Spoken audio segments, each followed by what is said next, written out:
নমস্কার সকলকে, Mithu's kitchen official চ্যানেলে আপনাদের সকলকে স্বাগত জানাই। আশা করি আপনারা যেখান থেকে আমার এই ভিডিওটি দেখছেন আপনারা সকলে ভালো আছেন এবং সুস্থ আছেন। আজকে আপনাদের সাথে শেয়ার করে নেব চটপটা মশলাদার আলুর রেসিপি, যা গরম ভাতের সাথে যেমন খেতে ভালো লাগে ঠিক তেমনই রুটির সাথেও ভীষণ ভালো লাগে। তাহলে চলুন রেসিপিটি শুরু করা যাক।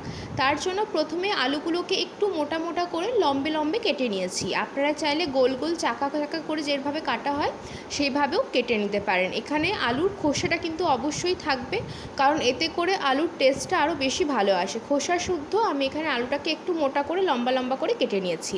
তারপরে পুরো রান্নাটাই যেহেতু সর্ষের তেলে হবে তার জন্য কড়াইয়ের মধ্যে সর্ষের তেল গরম করে নিয়েছি। দিয়ে দিয়েছি সামান্য পরিমাণ হিং, সামান্য পরিমাণ দিয়েছি গোটা কালো জিরে, তারপরে দিয়েছি গোটা জিরে এবং দিয়েছি জোয়ান এবং দুটো শুকনো লঙ্কা দিয়েছি। তারপরে ফোড়নটা যখন খুব ভালো করে ভাজা হয়ে যাবে, এখানে ঝালটা যে যেমন খেতে পছন্দ করবেন সেই মতো ব্যবহার করবেন। এখানে যেহেতু পরবর্তীতে আমরা আবার ঝালের জন্য লঙ্কা দেব, তাই আমি তেলের মধ্যে দুটো শুকনো লঙ্কাই দিয়েছি। ফোড়নটা ভাজা হয়ে আসলে এর মধ্যে দিয়ে দিয়েছি টুকরো করে রাখা আলুটা। আমি আগেও বলেছি আলুটা চাইলে আপনারা গোল গোল চাকা চাকা যেভাবে আমরা আলু ভেজে থাকি সেইভাবেও করতে পারেন, তবে খেয়াল রাখবেন যাতে খোসা শুদ্ধ হয়।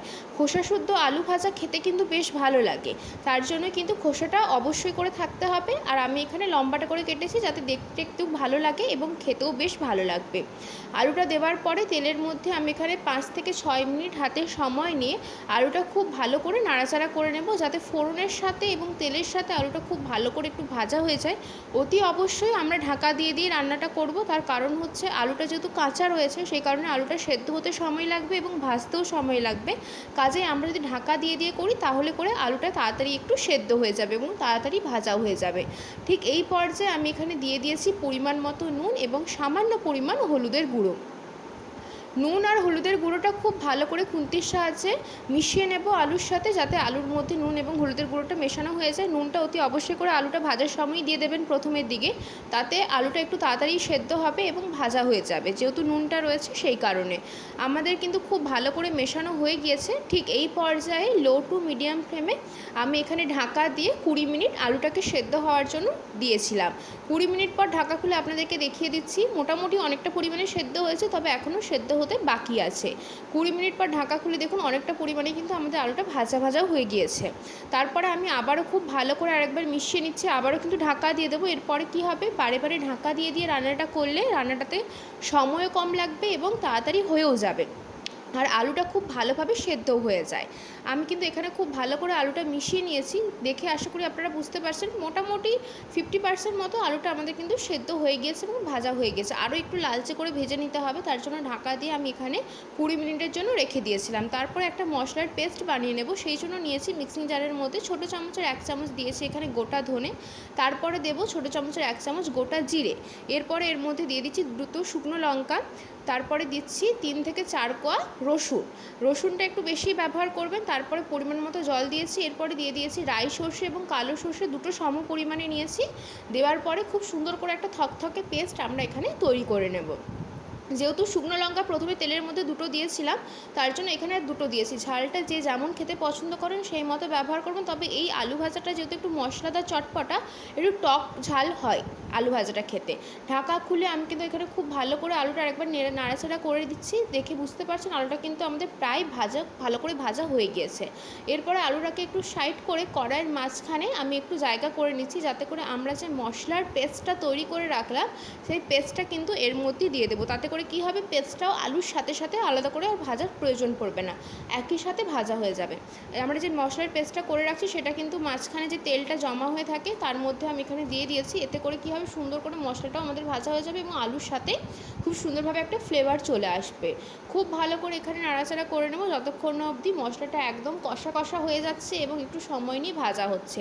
আমি এখানে মশলাটা দেওয়ার পরে 7 মিনিট মতো সময় নিয়ে লো টু মিডিয়াম ফ্লেমে আলুর সাথে মশলাটাকে কষিয়ে নিয়েছিলাম। তারপরে আবারও ঢাকা দেবো, যতটুকু আলুটাকে সেদ্ধ হতে বাকি আছে সেইটুকুও কিন্তু খুব ভালো করে সেদ্ধ করে নিতে হবে। যেহেতু আলুগুলো একটু মোটা সাইজের এবং একটু বড়, সেই জন্য আলুটা কিন্তু সেদ্ধ হতে একটু সময় লাগবে। ছোট করে কাটলে কিন্তু তাড়াতাড়ি সেদ্ধ হয়ে যায়, কিন্তু এই আলুগুলো একটু বড় বড় করে কাটলেই দেখতে ভালো লাগে এবং খেতেও ভালো লাগে। খুব ভালো করে কিন্তু মশলাটা আমাদের মেশানো হয়ে গিয়েছে। ঢাকা দিয়ে আমি লো টু মিডিয়াম ফ্লেমে 10 মিনিট রেখে দিয়েছিলাম। 10 মিনিট পরে ঢাকা খুলে আপনাদেরকে দেখিয়ে দিচ্ছি। দেখুন কত সুন্দরভাবে মশলাটা একদম আলুর সাথে একদম কষানো হয়ে গিয়েছে এবং আলুটা কিন্তু খুব ভালোভাবে সেদ্ধ এবং ভাজা দুটোই হয়ে গিয়েছে। ঠিক এই পর্যায়ে আমি এখানে 2 থেকে 3 মিনিট হাতে সময় নিয়ে আবারও একটু নাড়াচাড়া করে নিচ্ছি। আমাদের এই রেসিপি কিন্তু একদম কমপ্লিট। আপনাদেরকে একটা আলু আমি কেটেও দেখিয়ে দিচ্ছি। দেখুন কতটা ভালোভাবে কিন্তু আলুটা আমাদের সেদ্ধ হয়ে গিয়েছে। এর থেকে বেশি ভাজবার আর প্রয়োজন নেই। ঠিক এই পর্যায়ে ওপর থেকে বেশ খানিকটা পরিমাণ আমি এখানে দিয়ে দিয়েছি কোচানো ধনেপাতা। তারপর এখানে কিছুটা পরিমাণ পাতিলেবুর রস দেবো। এখানে লেবুর রসটাও আমি এখানে দিয়ে দিয়েছি। অতি অবশ্যই করে লেবুর রসটা দেবেন, একটা টক ঝাল একটা ফ্লেভার আসে, খুব সুন্দর লাগে এই আলু ভাজাটা খেতে। গরম ভাতের সাথে যদি টক ডাল, এখন তো গরমকাল, আম ডাল বা যে কোনো টক ডাল সাথে যদি এরকম আলু ভাজা থাকে আর কোনো কিছুর প্রয়োজন পড়বে না। রুটির সাথে যেমন খেতে ভালো লাগে, ভাতের সাথেও তেমন ভালো লাগে। আজকের আমাদের এই মশলাদার চটপটা আলুর রেসিপি একদম রেডি হয়ে গিয়েছে। রেসিপিটি যদি ভালো লেগে থাকে অতি অবশ্যই করে আমার চ্যানেলটিকে সাবস্ক্রাইব করবেন, লাইক শেয়ার কমেন্ট করতে ভুলবেন না। আর যদি এরকমই নিত্য নতুন রেসিপি পেতে চান তাহলে অবশ্যই করে আমার চ্যানেলটিকে সাবস্ক্রাইব করে আমার চ্যানেলের পাশে থাকার অনুরোধ রইল। রেসিপি একদম কমপ্লিট হয়ে গিয়েছে। ঠিক এই পর্যায়ে আমি একটি পাত্রের মধ্যে সার্ভ করে দিচ্ছি। দেখতে যতটা লোভনীয় লাগছে, খেতে কিন্তু ভীষণই ভালো হয়। রুটির সাথে যেমন খেতে ভালো লাগে, গরম ভাতের সাথে তো অপূর্ব লাগে। এই আলু ভাজা থাকলে এক থালা ভাত কিন্তু অনায়াসে খাওয়া হয়ে যাবে ডাল মাখিয়ে। এতটাই সুন্দর হয় খেতে। যারা বাড়িতে বানিয়েছেন তারা তো জানেন, যারা বানাননি তারা একবার হলেও আমার এই রেসিপিটি ফলো করে বানিয়ে দেখতে পারেন। আশা করব আপনাদের ভীষণ ভালো লাগবে। যদি বানিয়ে থাকেন বাড়িতে তাহলে কিন্তু একবার হলেও কমেন্ট করে জানাবেন আপনাদের এই রেসিপিটি কেমন লাগলো। ভালো থাকবেন, সুস্থ থাকবেন। তাহলে আজকের মতো এখানেই শেষ করছি।